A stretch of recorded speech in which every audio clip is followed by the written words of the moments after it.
மக்கள் உங்களுக்கு யாருக்கு கொடுக்க நினைக்கணுமோ எடுத்துட்டு வந்து கொடுங்க.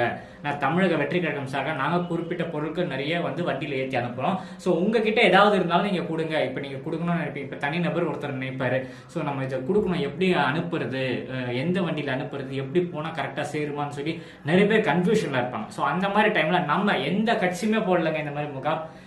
இவ்வளோ ஆளுங்கட்சி இருக்கு, இத்தனை பேர் நம்ம தமிழகத்துல இருந்தோம், யாருமே சிந்திக்காத விஷயத்த தமிழக வெற்றி கழகம் செஞ்சிருக்கு. ஒரு முகாம் போட்டோன்னா அந்த முகாமுக்கு ஏகப்பட்ட பேர் என்கொயரி பண்ணி நிறைய பேர் பொதுமக்கள் நிறைய பேர் பொருள் கொடுத்து, ஸோ அந்த பொருள் எல்லாமே பார்த்தீங்கன்னா வயநாட்டில் இருக்க முகாமுக்கு போயிருக்கு. ஸோ எல்லாருமே செம ஹாப்பின்னு சொல்லலாம். அதே மாதிரி கேரளாவில் இருக்கிற தளபதி ஃபேன்ஸும் சரி எல்லாருமே இதுக்கு முன் வந்து ஹெல்ப் பண்ணிட்டு இருக்காங்க. ஸோ ஒரு இடத்துக்கு, அதாவது கேரளா, தமிழ்நாடு, கர்நாடகாலாம் கிடையாதுங்க, மக்கள், ஜனங்க, ஹியூமன், அதை பார்த்துட்டு நம்ம தமிழக வெற்றி கழக தோழர்கள் இறங்கி வேலை செய்யறது பார்க்கும்போது ரொம்ப சந்தோஷமா இருந்தது. அவங்களுக்கு தேவையான பொருட்கள்லாம் ஒவ்வொன்றும் அனுப்பும்போது எனக்கு பார்க்கும்போது ரொம்ப ஹாப்பினஸ் இருக்கு. ஏன்னா நம்ம அண்ணன் கூட நம்ம இவ்வளோ வருஷம் டிராவல்